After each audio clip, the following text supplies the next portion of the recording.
Right now, somewhere near you, is a phone. You know exactly where it is. Even if it's in another room, part of you is still thinking about it. You tell yourself you'll check it in a minute. But the real answer for why you can't wait even that long is far stranger than willpower. It has nothing to do with apps. It has nothing to do with notifications, or bright colors, or clever engineers in Silicon Valley. Those things matter, yes. But they are only exploiting something that was built into you long before screens existed. Something that kept your ancestors alive. To understand it, you have to go back. Not to the invention of the smartphone. Not even to the invention of the telephone. You have to go back tens of thousands of years, to a forest, or a savanna, where a hungry human was searching for food. That human did not know where the next meal was. There was no map, no schedule, no guarantee. Some bushes had berries. Some didn't. Some days a hunt succeeded. Most days it failed. The world was uncertain, and uncertainty was dangerous. Starvation was always one bad week away. So the brain adapted. It built a system to handle not knowing. A system that rewards the search itself, not just the outcome. A system that fires a small burst of anticipation every time there's a chance, however small, of something good. Psychologists call this a variable reward system. And it turns out to be one of the most powerful behavioral forces ever discovered. In the 1950s, a researcher named B.F. Skinner ran a series of experiments with pigeons. He placed them in boxes with a lever. Press it, and sometimes food appeared. Not every time, not on a schedule, just sometimes, unpredictably. What happened next surprised even Skinner. The pigeons didn't press the lever occasionally. They pressed it obsessively. Far more than pigeons who were rewarded every single time. Why would an unpredictable reward create a stronger urge than a guaranteed one? Because certainty ends searching. If the outcome is known, there's no reason to keep checking. But if the outcome is unknown, the brain treats every attempt as a fresh chance. And chance is intoxicating. Decades later, a neuroscientist named Wolfram Schultz found the mechanism behind this.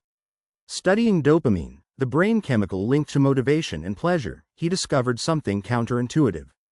Dopamine doesn't spike most when you receive a reward. It spikes most in the moment just before you find out whether you will.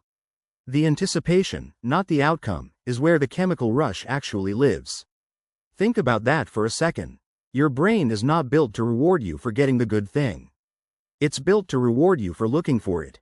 Now bring that forward to today. To your phone. Every time you unlock it, you don't know what you'll find. Maybe a message, maybe nothing, maybe a like, a comment, an email you've been waiting for. The outcome is uncertain, and your brain treats that uncertainty exactly the way it once treated a bush that might or might not have berries on it.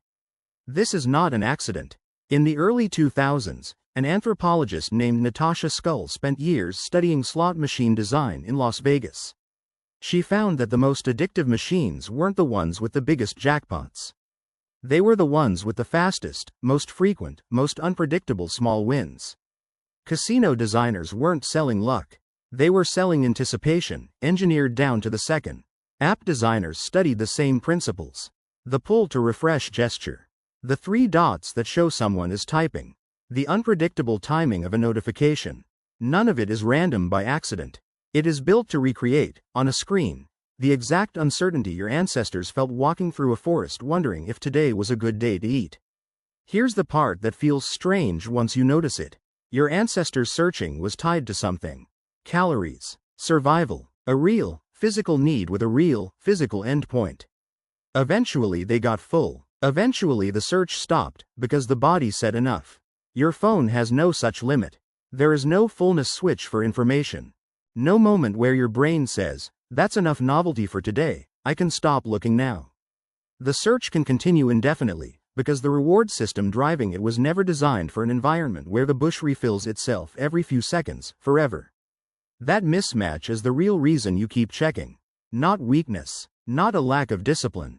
A 300,000-year-old survival mechanism, meeting an environment it was never built for. There's a second layer to this, and it's just as old. Humans are, and always have been, deeply social animals. For most of human history, survival didn't just depend on finding food. It depended on being part of a group. Being excluded from the tribe wasn't an inconvenience. It was a death sentence. No protection, No shared resources. No one to help raise your children. Isolation meant danger. So the brain built a second alert system, one tuned specifically to social information. Who is talking about me? Am I still accepted? Did something happen in the group while I wasn't paying attention? This system doesn't care about scale. It doesn't know the difference between 40 tribe members around a fire and thousands of strangers on a screen. It only knows one thing. New social information might be relevant to your survival, and ignoring it is risky. That's why a message notification feels urgent even when logically you know it can wait. That's why an unread number sitting on an app icon creates a small, nagging discomfort, like an unanswered question your brain refuses to let go of. You are not weak for feeling that pull. You are running very old software on very new hardware. So what do you do with that? Understanding this doesn't mean throwing the phone away, and it doesn't mean shaming yourself every time you check it. It means recognizing the system for what it is. It's not really about the phone. It's about a search mechanism your ancestors relied on to survive, now aimed at a target that never runs out. Some researchers suggest a simple shift once you understand this. Instead of trying to eliminate the urge to check, and failing, and feeling guilty about it, try making the reward predictable again. Check messages at set times instead of constantly. Turn off notifications that rely on unpredictability to grab you. When the outcome becomes certain, the ancient system built by Skinner's pigeons and Schultz's dopamine studies has less to grab onto. The itch fades, because the uncertainty that fed it is gone. It's a strange kind of freedom, understanding that your own brain isn't broken. It's just old. It evolved in a world of scarce, uncertain resources, and it is doing exactly what it was built to do, every single time you feel that pull toward the screen. The unpredictability isn't a flaw in you. It's a feature installed long before phones, or apps, or Wi-Fi ever existed. Right now, that phone is still nearby. And in a moment, you might reach for it. Not because you're weak, not because you lack control, but because somewhere in your mind, a hunter is still walking through a forest, still checking the next bush, still hoping this time, there's something there.